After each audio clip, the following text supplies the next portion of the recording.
Today we're going to tell you how to use your TI-83 graphing calculator. We're going to cover finance, clearing memory, writing a program, statistics, and how to graph a function.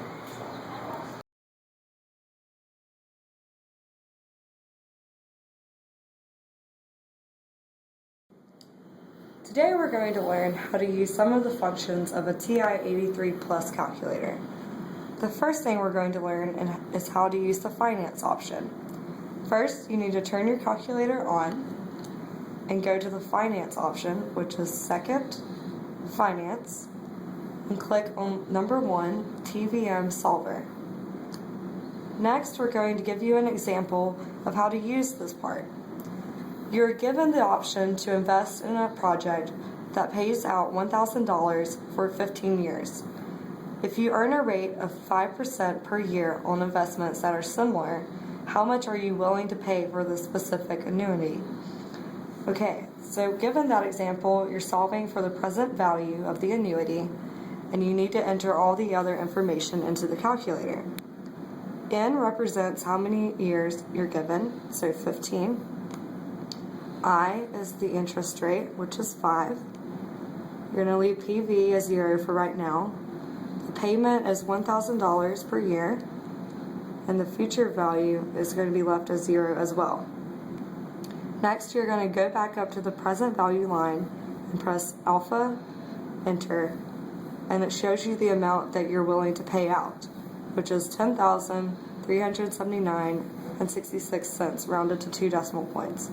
The number is a negative because that's the amount that you're willing to pay out on the investment. That ends the finance option for the TI-83 Plus calculator. Next, we're going to learn how to clear the memory. Since your calculator is already on, you want to press second and the plus sign, which is going to take you to the memory. Next, you're going down to the option of reset. Press that. All memory, which is the first option, and then reset again. And it will show that your memory has been cleared.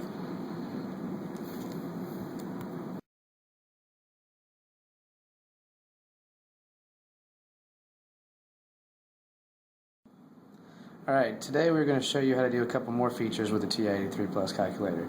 The first one is writing a simple program. First, you turn your calculator on down here in the bottom left to the power button, and then you're going to go to your program key right in the middle. It's going to ask you if you want to execute a program, edit one, or make a new one. We're going to go over to create new. Now here, you're going to type in the name that you want the program to be. So we're going to make ours program 1.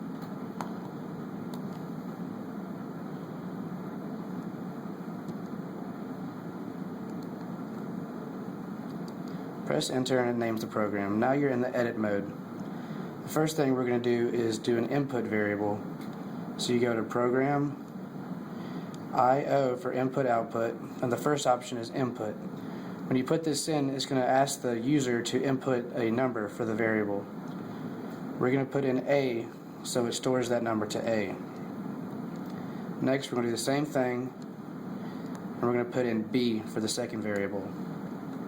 Now this program is going to simply multiply A times B and then display the answer.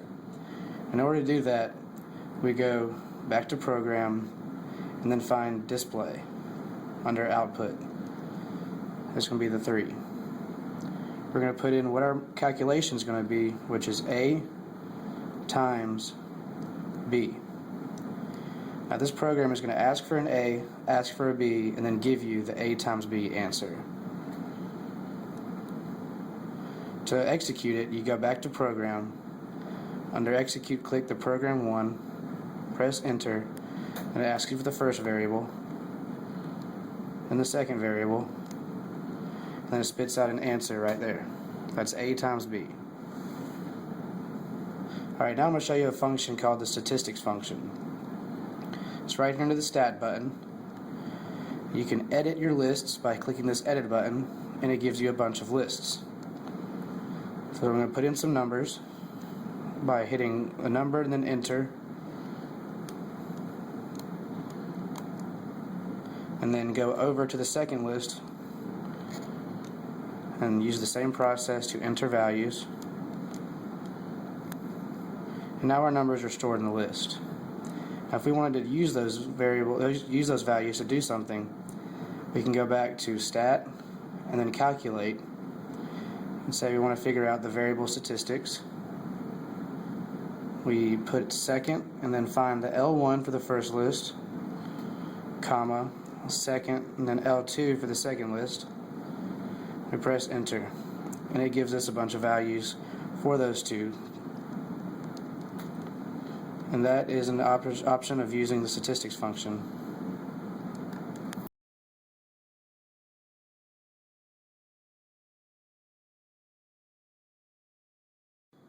Alrighty, today we're going to learn to graph on the TI-83 calculator.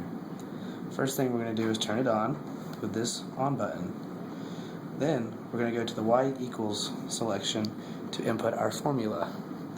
The formula we are going to use is going to be x cubed, which we put in by hitting the x button with alpha x, and the caret to cube it, minus 5x minus 1. And to graph it, you hit graph. Now that's the display of that formula. Now there are a couple of zoom options you can use to look around on this graph. And the zoom button right here in the middle is where you have all your options at. Now say you wanted to zoom in on a certain spot to see what the values look like. You can zoom in and then you move the cursor around with the arrow keys until you find a spot, and you press enter. And it'll zoom in specifically on that area. Now if you want to zoom back out, you can hit the zoom button, zoom out.